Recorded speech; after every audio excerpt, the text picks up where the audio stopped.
Welcome to All Tales, the channel that brings you captivating stories from across the realms of imagination.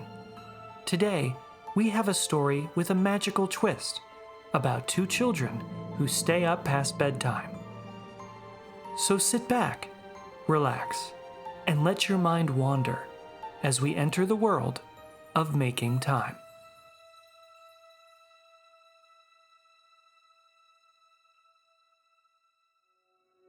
This story doesn't start at the beginning of the day, like most stories do, but at the end of one. And this particular evening seemed like a repeat of every night for the past several weeks in the Mitchell household. 10-year-old Aaron found himself unwillingly being tucked into bed by his parents yet again.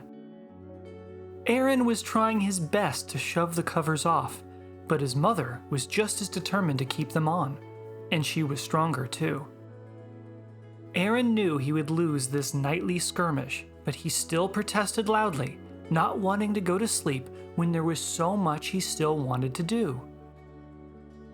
Dad joined Mom by Aaron's bedside, sighed, and said, "If you want time, you must make it." Confused, Aaron asked what that meant. Dad paused for a moment, then continued, "Time won't be given to you to do all the things you want to do. You must focus and fight for the time to do the things that are important." With that, Mom finally tucked him in, and as his parents left the room, Aaron defiantly proclaimed, "Then I'll stay up all night and do the things I want to do." Mom looked concerned, but Dad assured her he'd handle the situation and returned to Aaron's bedside. He whispered, "All the time in the world won't guarantee you'll do what's important. You need rest to reflect on your day and plan accordingly. Now, go to sleep, son, and whatever you do, don't stay up past bedtime, especially not until midnight." With this final warning, Dad squeezed Aaron's hand and left the room, shutting the door behind him. Most children might have been frightened by such a warning, but not Aaron. As he stared at the light shining from under the crack of his bedroom door, he waited impatiently for it to finally turn off, then jumped out of bed and tiptoed to his sister's room next door. Sasha, 7 years old, was sleeping soundly as Aaron gently placed his hand over her mouth and prodded her awake with the other. She stirred with annoyance and sleepiness, whispering, "What are you doing?" "We're staying up all night, Sasha," Aaron replied excitedly. "We are?" Sasha rubbed her eyes, contemplating her brother's plan. "Well, at least until midnight," Aaron added, as he grabbed a nearby toy flashlight and turned it on. "Okay," she said excitedly. "But why?"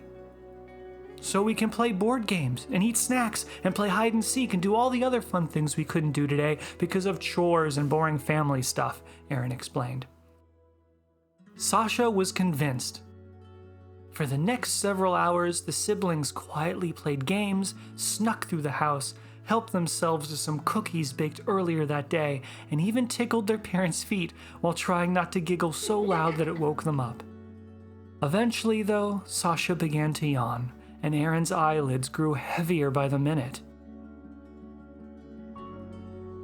They glanced at the big grandfather clock in the living room and saw that it was 11:58. Midnight is enough, Aaron decided, with a small smile, and the two kids returned to their rooms to finally go to sleep. Aaron heard the ding-dongs of the grandfather clock chiming closer and closer to midnight until he fell asleep just before the 12th chime. Aaron awoke feeling well-rested and extremely happy. He'd managed to stay up for half the night without getting caught. As he started getting dressed, he suddenly stopped. Something wasn't right. Why was it still so dark? And why hadn't his mom come to wake him up with her usual smile and song? He finished getting dressed, then heard Sasha yelling his name from her room. Rushing in, he found her looking frightened, still in bed. "Why is it still dark? Where's Mom?" Aaron didn't know either, so they both headed for their parents' room. Upon entering, they were shocked to find their parents still sound asleep in bed. This didn't make any sense. "Mom, Dad, wake up!" they both yelled as they jumped onto the bed. Nothing. Unaffected by their shouts and nudges, their parents simply continued to sleep and breathe peacefully, as if under a magical spell like Sleeping Beauty. Sasha began pushing their mom as hard as she could to wake her, while Aaron rushed downstairs to call 911. However, when he picked up the phone, there was no dial tone and the buttons didn't work. Frustrated, he slammed the phone down when the grandfather clock across the room caught his attention. It read 11:59. How was that possible? Aaron approached the clock and upon closer inspection, noticed it was frozen. In fact, now that he looked around, it was as if time itself had stopped inside his home. The clock above the stove said 11:59. It was still night outside the windows. His parents wouldn't wake up. Had his father's warning actually been real? Returning upstairs, Aaron shared his discovery with Sasha. She didn't believe him and yelled at him and his parents to stop playing such a mean trick on her, but Aaron told her it wasn't a trick. "But what do we do?" Sasha asked with tears in her eyes. Aaron didn't know. He told her about their dad's warning about staying up after bedtime. Angry now, Sasha asked, "Did he say anything else? Something that could help us?" Aaron thought for a moment, then remembered his dad's advice. If you want time, you must make it. Realizing they had to take action, they began searching the house for time-related objects and clues. They checked their family calendar, the microwave's clock, the digital photo frame in the living room, their dad's work planner, and even their parents' smartphones, all of which were either frozen or unhelpful. To calm their growing hunger and unease, Aaron fetched cereal and milk for him and his sister. Though eating breakfast at night felt eerie, he felt like there was something time-related that they had missed when the grandfather clock across the way caught his eye yet again. This time, he invited Sasha to join him and see what they could find. The wooden clock loomed over them, but without its gentle ticking and swaying pendulum, it too seemed strange and made the kids slightly uneasy. After searching it up and down for any possible clues, Aaron kicked the base of the clock in frustration. To their surprise, the old glass and wooden door protecting the clock's inner workings creaked open, revealing the stationary pendulum inside. Sasha, unable to resist, began gently pushing it back and forth until Aaron reminded her of their parents' rule not to play with the clock. "Fine," she said gruffly. But as she went to close the glass door, she noticed an inscription etched inside the doorframe.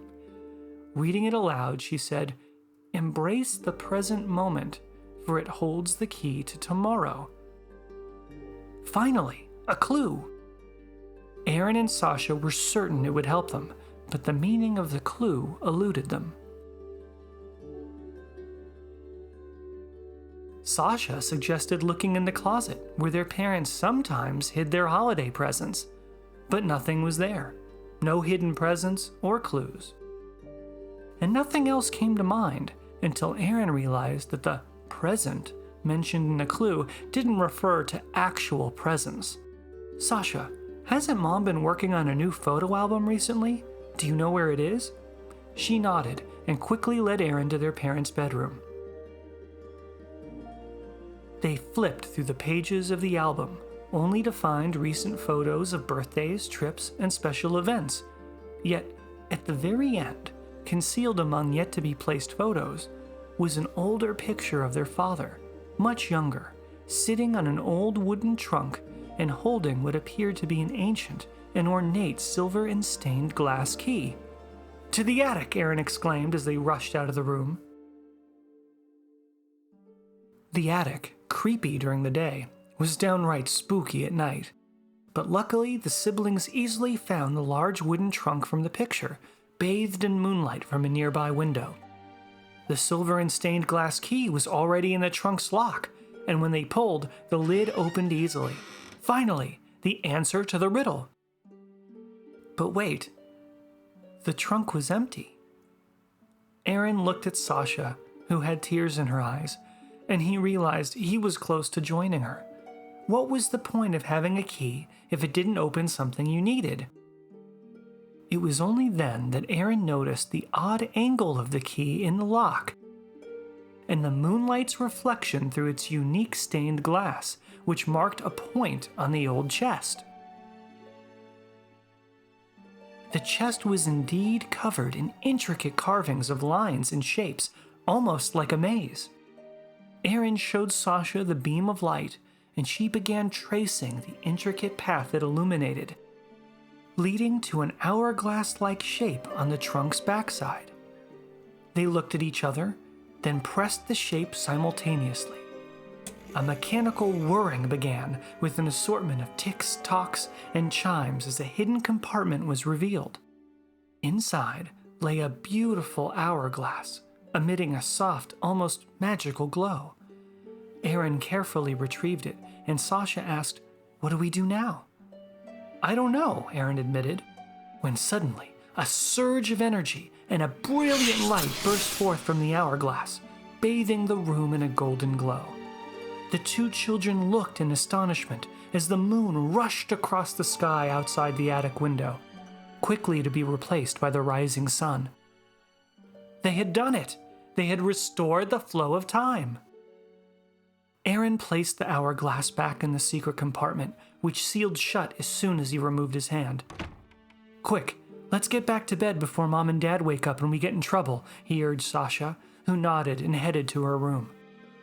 Aaron quickly made sure the attic appeared undisturbed and followed after her. As he tiptoed into his room, he could just barely hear his confused mother asking his dad how an old photo of him ended up in her new album. Aaron slipped under the covers just as his father entered the room. "So," his dad said with a smirk, "no more staying up past bedtime?" Aaron opened his eyes and returned his dad's smile. "Nope. From now on, I'm making time." "Good," his dad replied, "because you'll have to find your own path forward from now on. So make the best of the time you have." Aaron nodded, sat up, and prepared to make the most of the new day that lay ahead.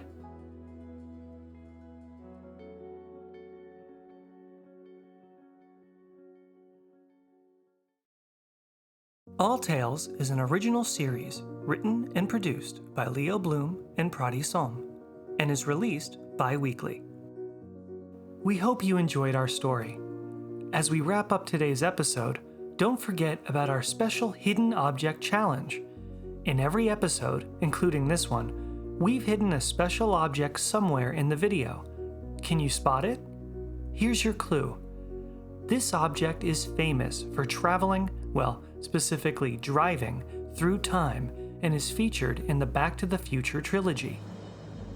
The first viewer to find the hidden object and email us a screenshot or a description of where it is at answers@alltalespodcast.com will have their name announced in our next episode. And for those of you who do find it, please don't share the answer in the comments so others can have fun finding it themselves. You can support All Tales on Patreon and gain access to exclusive merchandise and content. And remember to follow us on Instagram, X, Facebook, and of course, YouTube for more updates. Thank you for tuning in and being a part of our All Tales community. Until next time, keep your imagination alive and keep searching for those hidden treasures.